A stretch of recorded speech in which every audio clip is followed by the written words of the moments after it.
m'appelle Gaëtan Dosti. La médiathèque littéraire porte mon nom, tout simplement parce que la totalité des pièces qui sont exposées dans cet endroit que nous nous apprêtons à quitter m'appartiennent.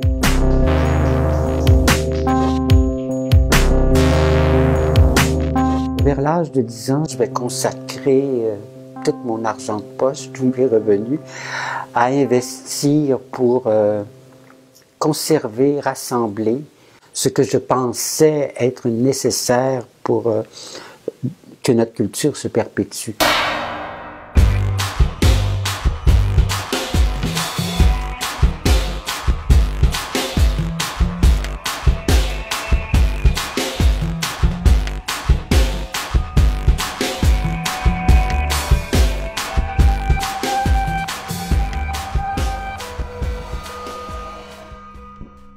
À chaque moment de notre littérature, il y a l'affirmation de ce que nous sommes.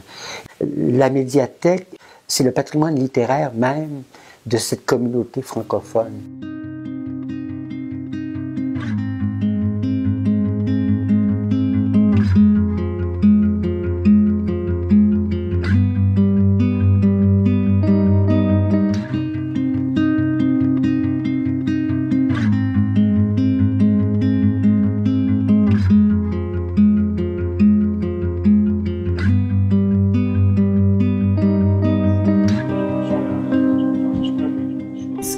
Ici, c'est toujours bruyant, c'est toujours vivant, c'est toujours réinventé. Il y a des nouvelles rencontres, des nouveaux projets, puis ça cesse jamais, tu sais.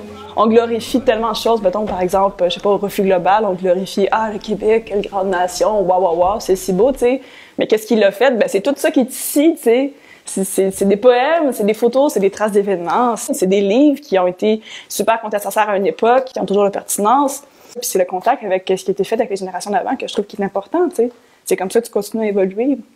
C'est quand même quelque chose d'assez essentiel à cette époque où, justement, on cesse de déclarer la mort des idéaux, dans laquelle on n'arrête pas de taxer ma génération d'être apolitique, paresseuse, sans rêve. Au contraire, justement, la passe, ça permet de renverser tous ces lieux communs avec lesquels on essaye d'encadrer ma génération. Et justement, moi, ça me permet, c'est capital, ça me permet surtout d'espérer, de rêver à une autre forme de vivre ensemble.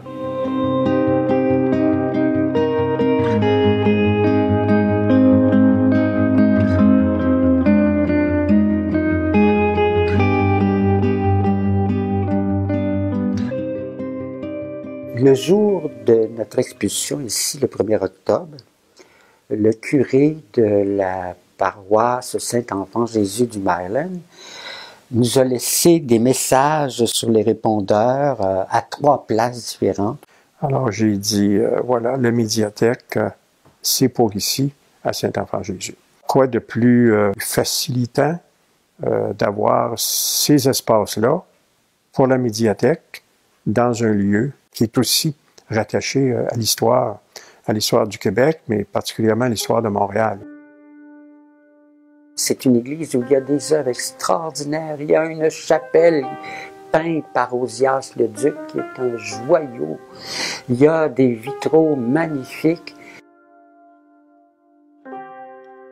Nous allons occuper une partie du sol du presbytère à Saint-Enfant-Jésus du Maryland.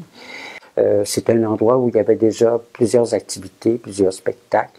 Et bien, avec l'arrivée des jeunes de la passe, je pense que ça va s'accentuer et surtout que cette église est située face à la rue Saint-Laurent, entre la rue Saint-Joseph et Laurier. C'est un des cœurs de Montréal. Nous avons des travaux importants à réaliser, des milliers de dollars à mettre pour déménager d'ici et sans doute encore plus de milliers de dollars à mettre pour donner à ce lieu un aspect merveilleux qu'il avait déjà à une autre époque.